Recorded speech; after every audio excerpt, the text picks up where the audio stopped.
Hey beautiful beings, in today's video we're going to talk about that one concept that everyone mentions but nobody really tackles, and once you can understand it, it's going to improve your spiritual development and your consciousness expansion like you won't believe. This took me a while to get, but once I understood what the ego was, my world shifted. So let's get right into it.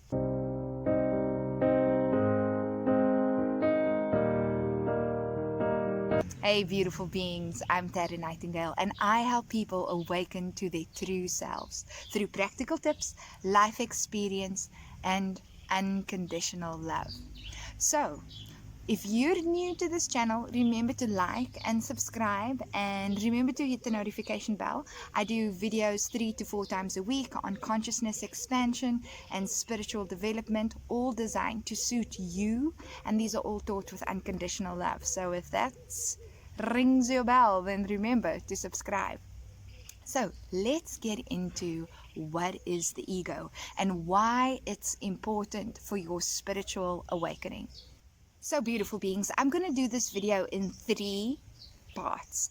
In the first part, I'm going to address what the ego actually is in terms of your spiritual development, your spiritual awakening, and also your consciousness expansion. That's what I'm going to do first. Second, I'm going to answer the question of why it's important in your spiritual awakening. And then thirdly, I'm going to give you 3 tips with how to not deal with your ego, but how to work with and embrace your ego throughout your spiritual awakening process and essentially the rest of your life.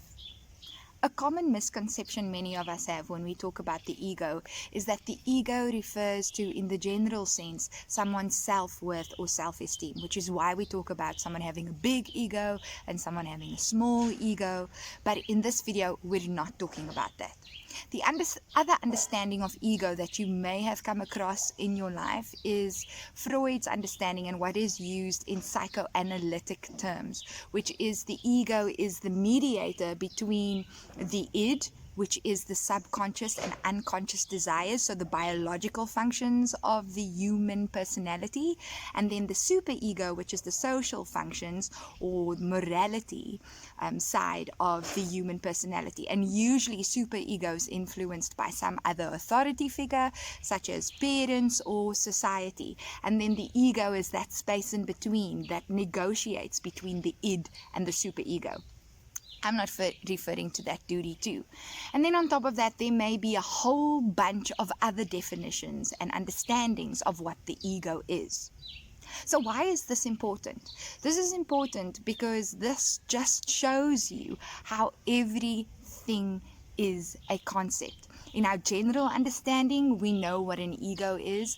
In psychoanalytic terms, we know what an ego is. And then there are different definitions of ego in different systems of thought. So for each system of thought, for each little community that uses a particular system of thought, there is an understanding of what the ego is. In spiritual terms, this is fascinating because it speaks to the wonder and beauty and amazingness of this universe and what it means to be a spiritual being. We're here, we get to define who we are and experience ourselves in many, many different forms. And this is a big part of what your spiritual awakening is about. And this is important because this will explain why understanding the ego is so integral to your spiritual development. So, spiritually speaking, what is the ego? So to go back to our understanding of concepts and ideas, the ego itself is a concept. So the different systems of thinking have proven to us that, well, this is what an ego means in this system of thinking, this is what it means in this system of thinking. So when we start speaking spiritually, the ego itself is also a concept. To put it simply, your ego, my ego, everyone's ego is a construct consisting out of ideas, concepts, thoughts, beliefs, which are all basically the same thing, that we have chosen to identify with as ourselves. So let's repeat that. Your ego is simply all the concepts, ideas, beliefs, thinking that you have chosen to identify with, that you have made your own, that you have said, I am this. These ideas are me. This thinking is me. The way I see myself, this is how I see myself. That is essentially what your ego is. So how does this work? Let me show you. So here you are. Okay, let's do it this way. Here you are. Say your name is Sam, right? Sam was born in South Africa. Sam is 33 years old. Sam weighs 66 kilograms.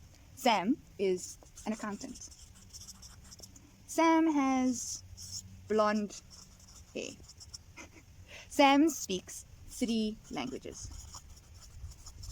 Sam lives in Cape Town. Sam is funny. Each one of these things that represent Sam, this thing about 66 kilograms, this thing about her speaking 3 languages, her age, her hair color, her being an accountant, they all have particular ideas and concepts that are associated with him. So if we can understand that there are specific ideas and concepts associated with being an accountant and languages and coming from a particular city, those factors all influence how Sam thinks about herself. Look at it this way. If Sam, over here, was 21, she had black, curly hair, she spoke 1 language, she was 89 kilograms, people said she's sad. She is a waitress, and she lives in San Francisco. So she's from the US. Very, very, very different ideas. Just the idea of being a South African national versus being an American citizen. Someone being 33 versus 21. There are specific ideas that come with that age and specific ideas that come with this age. There's ideas that come with being funny. There's ideas that come with being sad. So when you can understand this, just simply changing a few characteristics about one person, you can understand how much these ideas, these concepts, because each one of them are concepts. Age is a concept.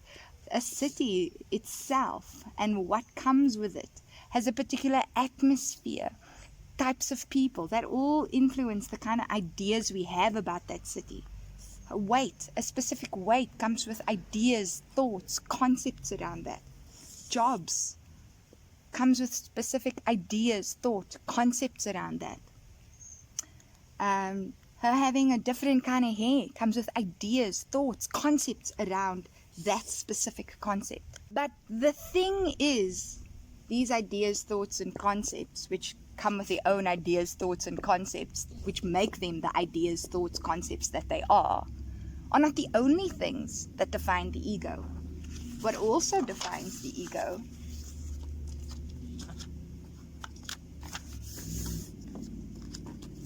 are the other ideas, thoughts, and concepts we have of ourselves. And this can include something like limiting beliefs. And never mind even just limiting beliefs on their own, whether you view them as limiting or not. Remember, limiting in itself is also a specific idea or concept.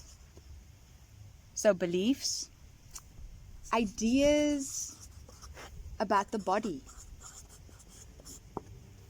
ideas about being a person, what it means to be a person, ideas about concepts like love, justice, mercy, even emotions, joy, happiness, anger. So that includes emotions too. So who you are is all your ideas, not just your ideas that you see in what you think defines you, that's easy to define, which is like your job, kind of characteristics about your personality, how your hair looks, how your body looks, how much you weigh, how many languages you speak, which country you're from, what race you're from. But your ideas and beliefs about things like your body, your person, concepts, your ideas about emotion. So essentially, your ego is your idea of everything that makes up you.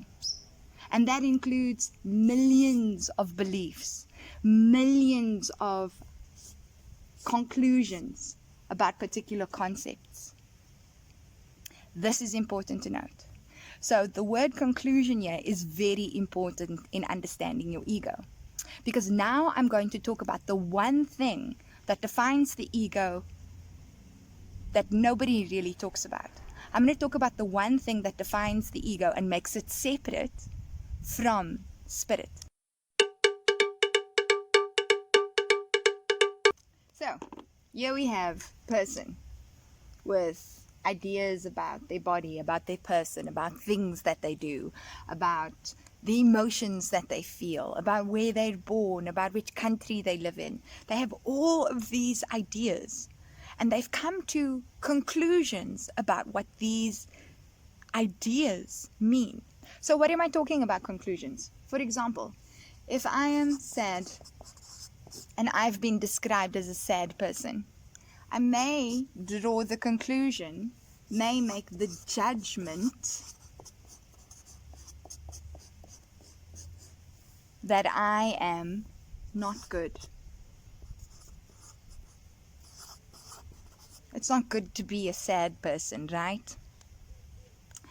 Maybe because I'm 89 kilograms, I think, ooh, that's not a healthy weight. So I've made the judgment that it's bad.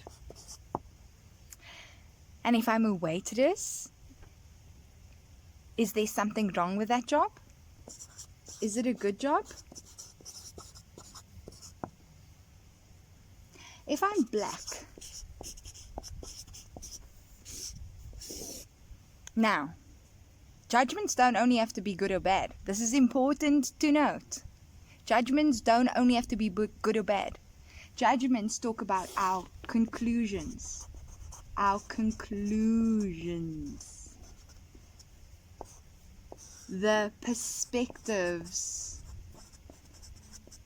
we have about something and how that then comes to a particular perception about that concept. So our judgment speaks about conclusions, projections we've made about a particular concept, and that influences our perception. So we've reached, look, a synonym for judgment is perception. So we have a particular perception of something. So what kind of judgments would we have made about being black? What are the conclusions? What does that mean? People have specific conclusions about being a black person. What about being a male? What are the conclusions we have about being a male? What are the conclusions we have about having a lot of money?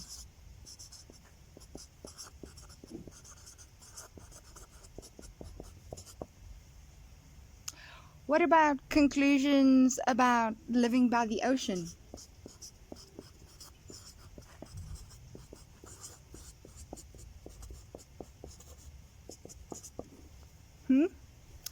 We can go further. How to switch paper, beautiful beings.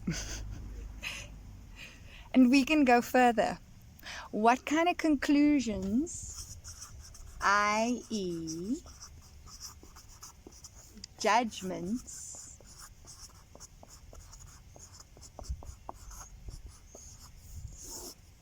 can we reach about things like trauma? Hey, say I've been sexually abused.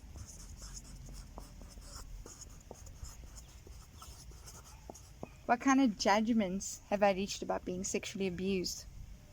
What kind of judgments have I reached about myself because my mom said I was needy? What kind of judgments, conclusions have I reached about myself because they called me chubby at school? What kind of judgments have I reached about myself because I studied at university? What kind of judgments do I have about myself because I'm a doctor?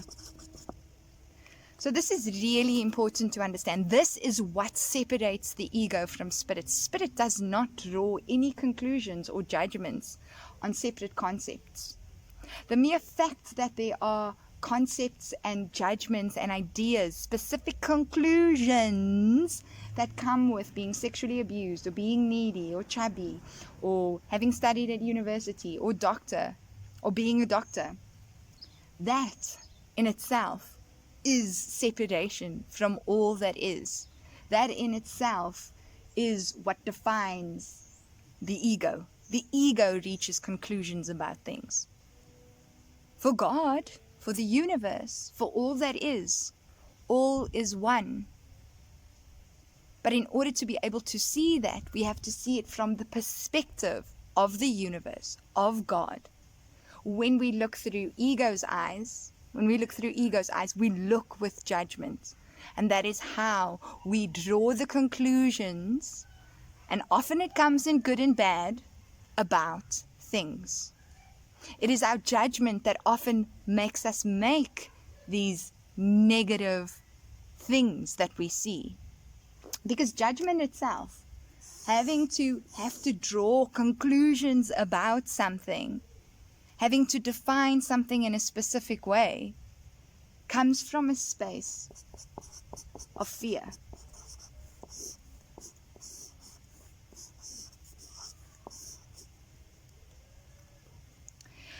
And why do I say this? It's because in order to understand something, what we fear and what the ego fears the most is not knowing. The ego needs to know that its space is safe and secure and that it is looked after. And so what it does in order to understand its world is that it draws up conclusions about specific things. Because if it has that, it has some sort of control. And having control and needing to control an environment in order to understand it often comes from fear. Fear that everything is dependent on you. And if you don't have that control, you're not going to be taken care of. Because if you didn't have the control of needing to define and have judgments about specific concepts, what does that mean? That must mean there's something greater than you. Greater than you, as in the ego. And when you go through your spiritual awakening, this is what you need to realize, is that the idea that you have of yourself, the concepts that you have of yourself, are merely that. They're ideas. And they're filled with a whole bunch of judgments. And through your ego self, you will look at the world with judgment. There'll be a particular perception that you will have of the world because of that judgment.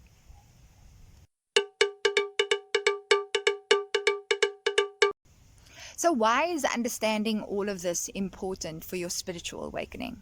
Well, the reason is because so that you can heal, so that you can become whole again, so that you can understand the way that you've perceived yourself, the way that you've seen yourself, the way that you think that you are, the idea you have about who you are, which is often not good enough, not worthy, not whole, incomplete, is not true. And that God is in you, the divine is in you, whatever label you want to give it, the universe is in you, and that you are worthy, whole, complete, and beautiful love yourself. Now, what can happen during this process is, if I'm sitting here and I'm watching this and I'm in the beginning stages of my spiritual awakening, I'm going to hear, oh my word, are you telling me I just need to think that there's something wrong with the way that I've seen myself? No, not at all. So what am I saying about what it is that you need to do with your ego? The reality is, when you start identifying all these judgments that you have about specific concepts and ideas about who you are, where you're from, where you were born, the things that you've heard about yourself, the beliefs that you have, all those things that make up who you identify with, the ego, what you've identified as yourself, is so that you can understand who your true self is. So now this brings in two new concepts. So who you were before, so all the ideas that you had about your trauma, what you are, and you didn't know this, that's your unconscious ego, right? It's your unconscious ego. Before you had your spiritual awakening, you were like, oh, I'm all of these ideas and concepts. But now you wake up to this and you go like, oh, whoa, I'm actually not all of these ideas and concepts. There's something else to me. There's a divine nature that's within me. There's something more within me, there's something more to the world. That's what you're experiencing in your spiritual awakening, right? But now when this first happens, it can be very frightening for the ego because you've identified so much with the ego and all its ideas and concepts. So I'm going to show you later on in this video how you can handle this, how you can ease this process and ease this understanding. So all these ideas that you were before, that was your unconscious ego. And this is important to understand because once you realize that your ego is just a whole bunch of concepts, you then can morph and change it the way that you like. This is where conscious creation happens. When you understand that the ego itself is just a vehicle for you to experience reality. Because whilst you're on this planet, whilst you're in this form, you're going to be in a body, you're going to have a name, you're going to be living somewhere. And all of those things still do include their concepts and ideas. So you're still going to have some sort of ego, but this ego isn't going to be an unconscious ego, because now you're going to be conscious of the fact, oh, that you actually have an ego. And this is important to remember because a lot of people, and there's a lot of talk out there that the ego is a bad thing. Now remember, that in itself is a judgment. Saying that the ego is bad is in itself a judgment. The ego has a specific perception, yes, but the ego itself is a concept. The ego is what it is. It's when we start judging it that it becomes a problem. And it's when we start judging and we're in fear that we disconnect from what is divine. Source, God, the universe is never in fear. Source, God, the universe functions from a space of love.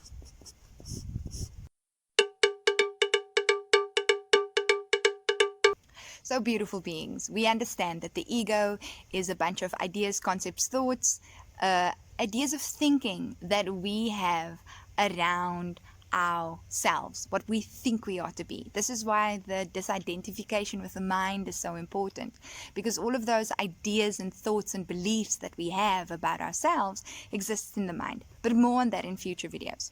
In this section of the video, I'm going to speak to you about what you can do to help this ease your spiritual awakening, and how can you embody this understanding of the ego in your day-to-day life. So the first thing is to train your awareness. Start being aware of the fact that you do have specific ideas about how you view yourself, and that you've come to specific conclusions and judgments about who you are. And not to then judge those things, which comes over here, to just accept them. So when you're training your awareness, there are two things you can do. The first thing is really start meditating. The reason why this is important is because then you start training yourself to disidentify with the mind and to just see the mind for what it is. The mind is not a bad thing. It is a blank slate. It is a tool that you can use. More on that in the future. And when you start doing this, you also start seeing, oh, the ego itself is a concept, it's a construct that I can use within this reality. So, train your awareness by meditating. Secondly, you can train your awareness by practicing observation. So, five minutes a day. being in a space where you look at things and you just observe it. Don't draw any conclusions about it. Don't make any judgments. Just observe something. And say to yourself, oh, this tree is not the way I see it. I want to see this tree clearly.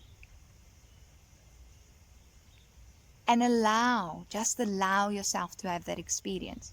And do it with several things. Things that are objects, concepts, abstract concepts, people, yourself, your ideas around money. It will start helping you see things differently. It will start changing your perspective. So that's the first thing. Start training your awareness. Meditate and start observing. Secondly, then once you've done this, you'll soon start that you can identify when you are coming from an ego perspective. Now remember, ego is not a bad thing. That in itself is judgment. But you want to see things through awareness. Awareness just sees things as they are. God sees things as they are. Source sees things as they are. Source does not come from a judgment perspective. God does not come from a judgment perspective. God comes from a place of love. So it sees things through love. Unconditional love. With unconditional love. Okay, so when you can identify that you're coming from ego, you can bring yourself back to a space of awareness. And love in the unconditional love sense doesn't mean you have to have passion and feel warm, fuzzy feelings to things, but understand that things are the way that they are. You may not understand completely what that means, but you do not have to draw conclusions about it. Okay, and then thirdly, is that when you do catch yourself coming from a space of judgment or coming from ego, avoid the judgment of the ego. Avoid that judgment. It's a big one. Because what can happen with a lot of people on their spiritual awakening journey is to now think, oh, I'm going to become this better person by doing this. That in itself is a judgment and is not the purpose of your spiritual journey or your spiritual awakening. You want to be able to come from a space where you can be accepting of the now, accepting of yourself, accepting of what unfolds. If you find yourself in judgment and you're now judging your own judgment, forgive yourself. Just say, you know what, it's okay, I made a mistake. And now I will try again. So beautiful beings, I hope this video helped shift something in you. I hope it gave you some more perspective and understanding.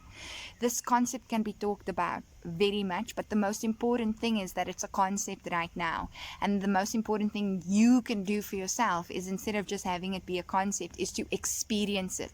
And this is important. Don't take my word for it. To really know, you must experience. To really awaken spiritually, you must allow yourself to experience. So do not be afraid of what your experience is showing up for you. Experience it. So, if you haven't yet, remember to like this video, subscribe to my channel. We're going to delve deeper into the spiritual principles and consciousness principles and how they work and how they will help you develop spiritually. And I always want to encourage you to go with where your heart is going you. This is coming through very strongly. And remember that you are loved and you are whole and you are worthy and you are seen. And as always, beautiful beings,